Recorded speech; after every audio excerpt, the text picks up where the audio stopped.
Hi everyone, it's pumpkin pie time. Some of the elements were pre-prepared, so please be a little concerned. I'll tell you what I'm using everything here.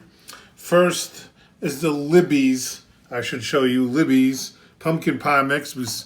I'm not making this from scratch. I'm cheating a little. Some people might say it's sacrilege, but I'm sorry. I don't want to do any pumpkin from the pumpkin. So I'm doing a little from pumpkin pie mix, which a lot of people use, and it's very famous, Libby's. So first I'm putting in 3/4 cup of sugar. As you can see, I had to use two of them. I had to use a half and a quarter. Dump that into my sink. Then I'm using 1 teaspoon of sugar. I have to find my teaspoon of ground cinnamon. See, I have ground cinnamon. I have to be very careful. I have to pour it out and then pour it into the pie mix. 1 teaspoon, as you can see, pretty even of cinnamon. Then I close up my cinnamon. I'll put that to the side for now. Then I gotta use half teaspoon of salt. I gotta get my salt up because I forgot that. Half teaspoon of salt. So I'm gonna put that off on the side and just pour it out in a little, or easy so. Come on, salt. Okay, got my salt in here. I'm gonna put that away now. Then I have to use 1/4 teaspoon of ground cloves. Here are my ground cloves. I had to ground them up a little bit before, so it'll be nice and crunchy and stuff and even. So now I'm putting them in. So my ground cloves here. You see my ground cloves right here, and I'm putting them on in. And take that away so it doesn't mess up with anything here. Brush that off. Then we have 2 large eggs, which I'm making over here. Watch, I'm just gonna crack. Gotta keep the eggs separate from the dry elements. Use that over here.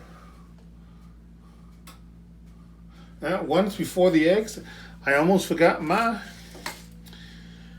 ground ginger. Pardon me, people. Pardon me. 1/4 teaspoon of half a teaspoon of ground ginger. Half a teaspoon. Here we go. Half teaspoon ground ginger. I could smell it from here, and so could everyone else if they were right here. Ground ginger. There we go. Don't want to forget any elements, or else it's not a perfect. It's not a perfect at all. You see now. Now I'm gonna crack my eggs in here. Just give me a minute while I use my. This is how I crack my eggs. I learned.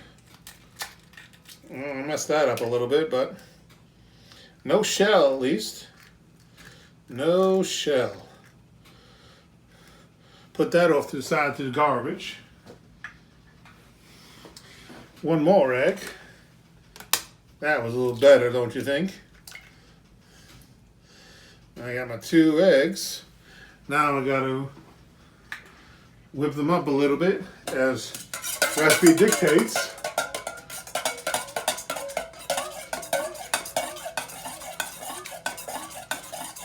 Beaten eggs in a large bowl for a few minutes.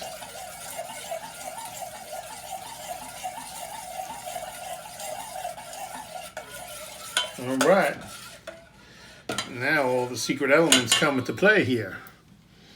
I have dumped the pumpkin mix in with all my spices and then dump in the eggs. Let's see. Hopefully this works well. See, dump it in my pie mix. It'll take a few minutes to get out of the can. There we go. Little help, doesn't matter. Spoon it out, doesn't matter at all. Make sure I get all that pumpkin mix out. Don't want to lose any of the elements. People might say, yeah, that's a lot in that can.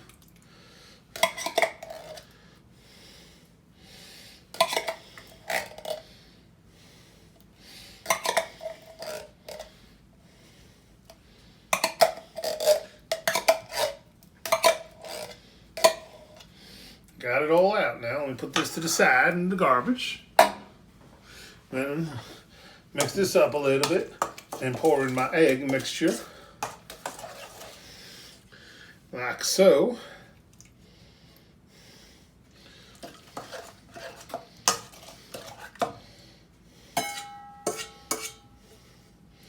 Put that in the sink in about a minute.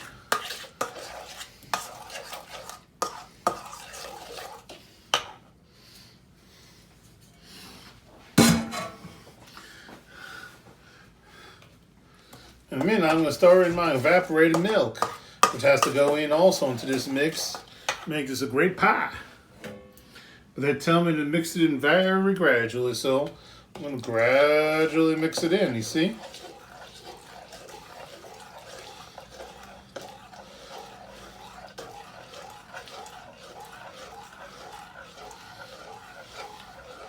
There we go. I gradually mixed in the egg mix.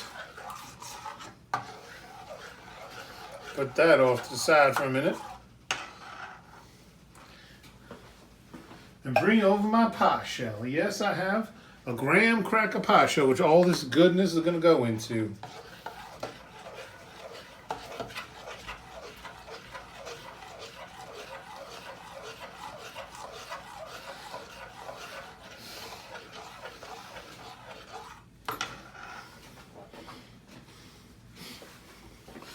Move over my pie shell in a minute. Then my oven's already warmed up at 425, so I got to do that for about 15 minutes. Then I reduce it until 350 for the other 40 to 50 minutes. So that makes it about a little bit over an hour. It looks fantastic. So let me just take care of this, dump it in my pie mix. And here we go, folks. Dump it on in. Ooh, that pie mix looks good.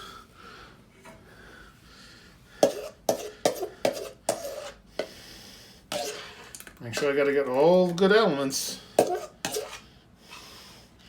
I say good elements means ingredients. Doesn't that look fantastic, you folks? Like a pure pumpkin pie. I'm using up just about all of it now. I had to get an extra big pie crust, because in the past I've had to make too many pies, and I don't want to do too many pies at all. So here we go, almost done, folks. This pie, when it's finished, will sit in the fridge for about about a couple of days as it can, wrapped in tin foil. Now let me put this in the sink and get ready to put it in the oven. Sorry about the noise, folks. Hold on now.